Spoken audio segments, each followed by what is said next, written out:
بسم اللہ الرحمن الرحیم۔ حضرت ابو درداء رضی اللہ تعالیٰ عنہ فرماتے ہیں کہ رسول اکرم صلی اللہ علیہ وسلم نے ارشاد فرمایا کہ اللہ تعالیٰ نے 3 قسم کی جنات پیدا فرمائے۔ ایک قسم سانپ، بچھو اور زمین کی کیڑے مکوڑے ہیں، اور دوسری قسم فضا میں ہوا کی مثل ہے۔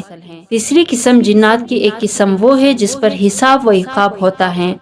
اور دوسری جگہ ارشاد ہے کہ رسول اکرم صلی اللہ علیہ وسلم نے فرمایا کہ جنات کی 3 قسمیں ہیں۔ جنوں کی ایک قسم وہ ہے جن کے پر ہے جس سے وہ فضا میں اڑتے ہیں، دوسری قسم وہ ہے جو سانپ اور کتے کی شکلوں میں ہوتے ہیں، اور جنوں کی تیسری قسم وہ ہے جو ادھر ادھر منتقل ہوتے رہتے ہیں۔ حافظ سہیلی رحمۃ اللہ علیہ کہتے ہیں کہ جنوں کی آخری قسم وہ ہے جو مختلف شکلیں بدلتے رہتے ہیں، انہیں سوالی کہتے ہیں۔ حضرت عبداللہ بن عباس رضی اللہ تعالیٰ عنہ فرماتے ہیں کہ بعض کتے بھی جنات ہوتے ہیں، اور یہی کمزور قسم کی جنات ہیں، لہٰذا جس کے کانے کے وقت کتا آ جائے تو وہ اسے بھی کچھ کھلا دے یا اسے بھگا دے۔ حضرت عبداللہ بن عباس رضی اللہ تعالیٰ عنہ فرماتے ہیں کتے جنوں کی ایک قسم ہے، لہٰذا جب تمہارے کانے کے وقت تمہارے پاس آ جائے تو تم ان کے لیے بھی کچھ ڈال دو، اس لیے کہ ان کی بھی ایک جان ہے۔ نبی کریم صلی اللہ علیہ وسلم ارشاد فرماتے ہیں اگر کتے ایک امت نہ ہوتے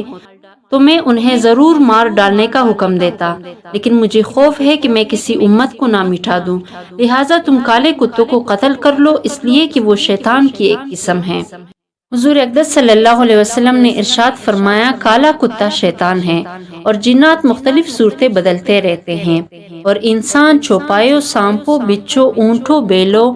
گھوڑوں، بکریوں، خچروں، گدوں اور پرندوں کی شکلوں میں بدلتے رہتے ہیں۔ حضرت ابو سعید خدری رضی اللہ تعالیٰ عنہ سے روایت ہے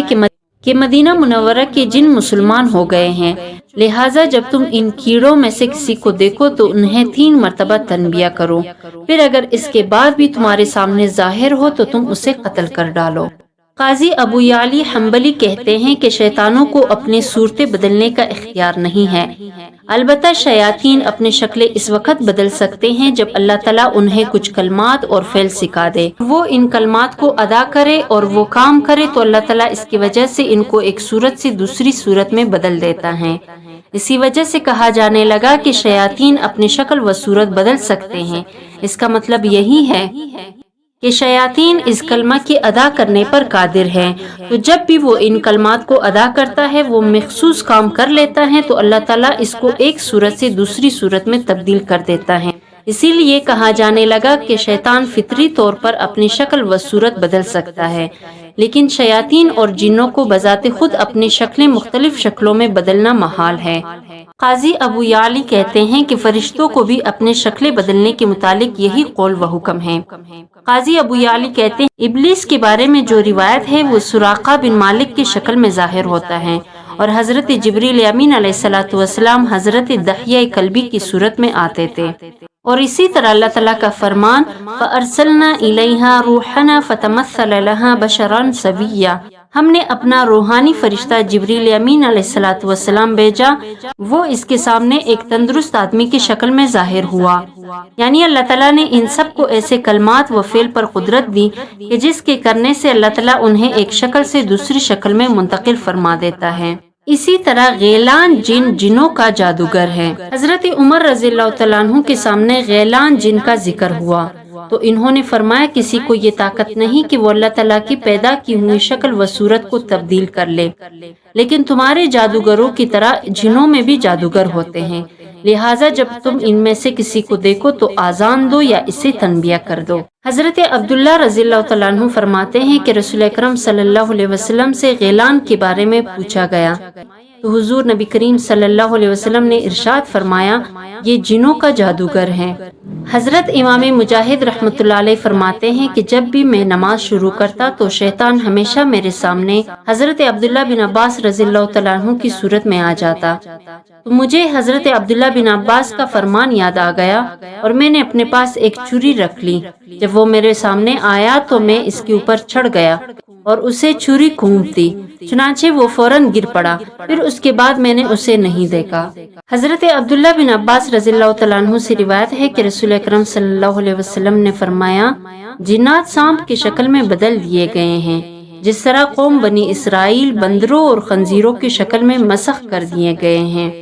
قاضی ابو یعلا فرماتے ہیں کہ جنات انسانوں کی طرح کھاتے پیتے اور آپس میں نکاح بھی کرتے ہیں، اور ظاہری حکم یہی ہے کہ تمام جنات ایسے ہی کرتے ہیں۔ چنانچہ بعض علماء کہتے ہیں کہ ان کا کھانا پینا سونگھنا اور آرام کرنا ہے، لیکن چبانا اور نگلنا نہیں ہے۔ حضرت وہب بن منبہ سے جنات کے بارے میں پوچھا گیا کہ کیا وہ کھاتے پیتے اور مرتے اور آپس میں نکاح کرتے ہیں، تو حضرت وہب بن منبہ نے فرمایا کہ ان کی کئی قسمیں ہیں۔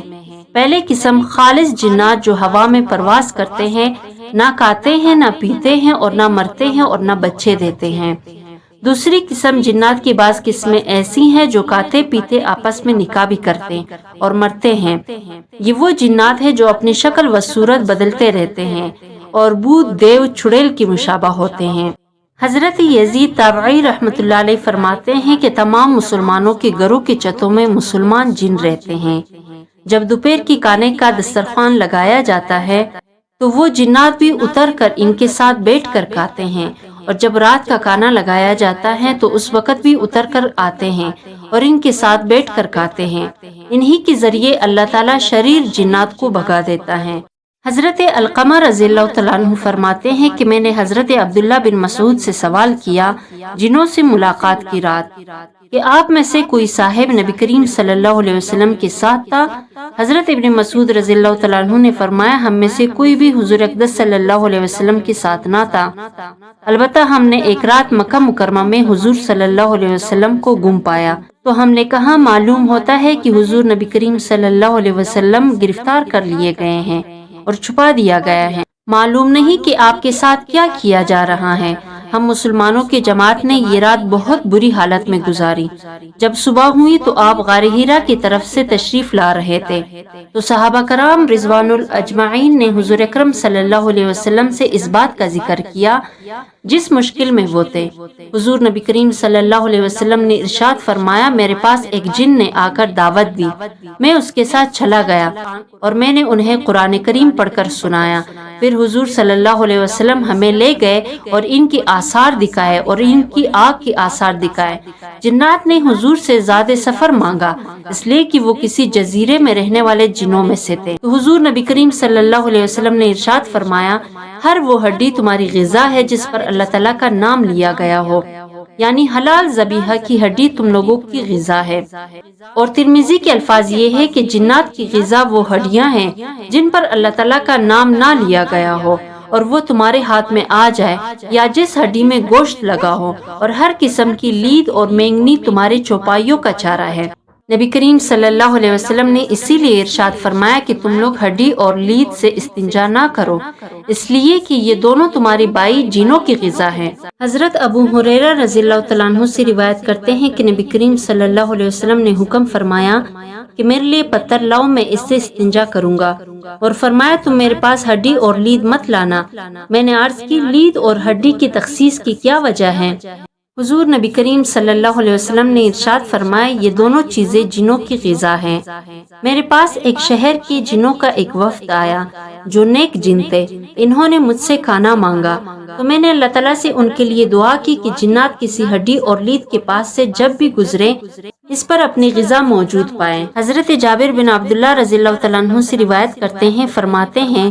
کہ میں رسول اکرم صلی اللہ علیہ وسلم کے پاس تھا کہ اچانک ایک سانپ آیا اور آپ کے پہلو میں کھڑا ہو گیا، پھر اس نے اپنا منہ حضور اقدس صلی اللہ علیہ وسلم کے کان مبارک کے قریب کر لیا، گویا آپ سے سرگوشی کرنے لگا، تو نبی کریم صلی اللہ علیہ وسلم نے ارشاد فرمایا ہاں ٹھیک ہے، پھر وہ واپس چلا گیا۔ میں نے حضور اقدس صلی اللہ علیہ وسلم سے دریافت کیا تو حضور نے مجھے خبر دی کہ وہ جنات میں سے ایک شخص تھا اور وہ یہ کہہ گیا کہ آپ اپنی امت کو حکم فرما دے کہ وہ لید اور بوسیدہ ہڈی سے استنجا نہ کرے، اس لیے کہ اللہ تعالیٰ نے اس میں ہمارا رزق بنا دیا ہے۔ حضرت عبداللہ نے فرمایا کہ نبی کریم صلی اللہ علیہ وسلم کی خدمت میں جنوں کا ایک وفد آیا اور عرض کیا کہ اے محمد آپ کی امت ہڈی، لید اور کوئلہ سے استنجا نہ کرے کیونکہ اللہ تعالیٰ نے اس میں ہمارا رزق مقرر فرما دیا ہے، تو نبی کریم صلی اللہ علیہ وسلم نے امت کو اس سے منع فرما دیا۔ حضرت عبداللہ فرماتے ہیں کہ ہجرت سے پہلے ایک مرتبہ رسول اکرم صلی اللہ علیہ وسلم مکہ مکرمہ کے قرب و جوار میں تشریف لے گئے تو حضور نے میرے لیے ایک لکیر کھینچ دی اور فرمایا جب تک میں تمہارے پاس نہ آ جاؤں تم کسی سے کوئی گفتگو نہ کرنا۔ پھر فرمایا کوئی چیز دیکھ کر گھبرانا بھی مت۔ پھر تھوڑا سا آگے بڑھ کر بیٹھ گئے۔ پھر اچانک آپ کے پاس کالے آدمی آ گئے، گویا وہ لوگ زنجی حبشی ہیں، اور وہ لوگ اس شکل کے تھے جیسے کہ اللہ تعالیٰ نے ارشاد فرمایا کادوں یکونون علیہ لبدا، تو قریب تھا کہ وہ جن اس پر گروہ کے گروہ ہو جائے۔ پھر جب وہ لوگ حضور کے پاس سے جانے لگے تو میں نے ان سے سنا کہ وہ کہہ رہے تھے یا رسول اللہ ہمارا گھر بہت دور ہے، اب ہم جا رہے ہیں، اب ہمیں زیادہ سفر عنایت فرما دیں۔ حضور نبی کریم صلی اللہ علیہ وسلم نے ارشاد فرمایا لید تمہاری غذا ہے، تم جس ہڈی کے پاس جاؤ گے اس پر تمہارے لیے گوشت ہوگا، اور جس لید کے پاس جاؤ گے وہ تمہارے لیے کھجور بن جائے گی۔ جب وہ لوگ واپس چلے گئے تو میں نے حضور اقدس صلی اللہ علیہ وسلم کی خدمت میں عرض کیا یہ کون لوگ تھے؟ حضور نبی کریم صلی اللہ علیہ وسلم نے ارشاد فرمایا یہ نصیبین شہر کی جنات تھے۔ حضرت عبداللہ بن عمر رضی اللہ تعالیٰ عنہ سے روایت کرتے ہیں کہ نبی کریم صلی اللہ علیہ وسلم نے ارشاد فرمایا کہ تم میں سے جب کوئی کھانا کھائے تو وہ دائیں ہاتھ سے کھائے، اور جب پانی پیے تو سیدھے ہاتھ سے پیے، اس لیے کہ شیطان بائیں ہاتھ سے کھاتا اور بائیں ہاتھ سے پیتا ہے۔ حضرت حذیفہ رضی اللہ تعالیٰ عنہ فرماتے ہیں کہ جب ہم رسول اکرم صلی اللہ علیہ وسلم کے ساتھ کہیں کھانے کے لیے حاضر ہوتے تو جب تک رسول اللہ صلی اللہ علیہ وسلم خود کھانا شروع نہ فرماتے ہم میں سے کوئی بھی کھانے پر ہاتھ نہ رکھتا۔ ایک مرتبہ ہم ایک جگہ کھانے پر حاضر ہوئے تو ایک دیہاتی آیا، گویا اسے کھانے سے دفع کیا جا رہا تھا، بس وہ کھانے میں ہاتھ رکھنے کے لیے آگے آیا تو رسول اکرم صلی اللہ علیہ وسلم نے اس کا ہاتھ پکڑ لیا۔ پھر ایک لڑکی آئی، گویا کہ اسے بھی کھانے سے ہٹایا جا رہا تھا، بس وہ اپنا ہاتھ کھانے میں بڑھانے کے لیے آئی تھی تو رسول اکرم صلی اللہ علیہ وسلم نے اس کا ہاتھ بھی پکڑ لیا اور فرمایا جس کھانے پر اللہ تعالیٰ کا نام نہ لیا جائے اسے شیطان اپنے لیے حلال کر لیتا ہے۔ شیطان اس دیہاتی کے ساتھ اس کھانے کو اپنے لیے حلال کرنے آیا تھا تو میں نے اس کا ہاتھ پکڑ لیا۔ پھر وہ اس لڑکی کے ساتھ آیا اور اس کے ذریعہ کھانے کو حلال کرنا چاہا تو میں نے اس کا ہاتھ بھی پکڑ لیا۔ قسم ہے اس ذات کی جس کے قبضہ قدرت میں میری جان ہے،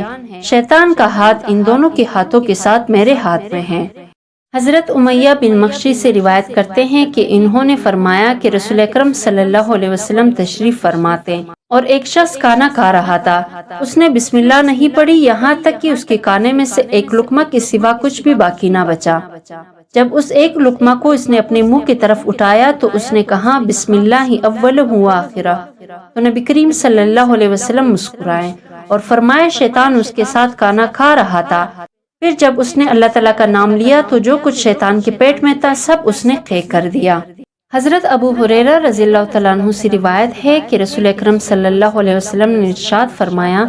شیطان تمام انسانوں کے پاس ہر کام میں آ جاتا ہے، لہٰذا تم اپنے آپ کو اس سے بچاؤ۔ جو شخص اس حال میں رات بسر کرتا ہے کہ اس کے ہاتھ میں چکنائی کی بو ہو اور بغیر ہاتھ دھوئے سو جائے اور اس سے کچھ تکلیف پہنچ جائے تو وہ خود اپنے ہی کو ملامت کرے۔ حضرت جابر رضی اللہ تعالیٰ عنہ سے روایت ہے کہ فرماتے ہیں کہ رسول اکرم صلی اللہ علیہ وسلم نے ارشاد فرمایا کہ شیطان تمہارے ہر کام میں حاضر ہو جاتا ہے، یہاں تک کہ وہ تمہارے کھانے کے وقت بھی حاضر ہو جاتا ہے، لہٰذا جب تم میں سے کسی سے کوئی لقمہ گر جائے اور اس میں کچھ لگ جائے تو اسے صاف کر کے کھا لے، اس لقمہ کو شیطان کے لیے نہ چھوڑ دے اور کھانے سے فارغ ہو کر انگلیاں چاٹ لے کہ معلوم نہیں کھانے کے کس حصے میں برکت ہے۔ امام مسلم، ابو داؤد حضرت جابر رضی اللہ تعالیٰ عنہ سے روایت کرتے ہیں کہ انہوں نے نبی کریم صلی اللہ علیہ وسلم کو فرماتے سنا کہ جب کوئی شخص اپنے گھر میں داخل ہو اور داخل ہوتے وقت اور کھانے کے وقت اس نے بسم اللہ پڑھ لی تو شیطان اپنی ذریت سے کہتا ہے کہ اس گھر میں نہ تمہیں رہنا ملے گا نہ کھانا، اور اگر داخل ہوتے وقت بسم اللہ نہ پڑھی تو کہتا ہے اب تمہیں رہنے کی جگہ مل گئی، اور کھانے کے وقت بھی بسم اللہ نہ پڑھی تو کہتا ہے کہ رہنے کی جگہ بھی ملی اور کھانا بھی ملا۔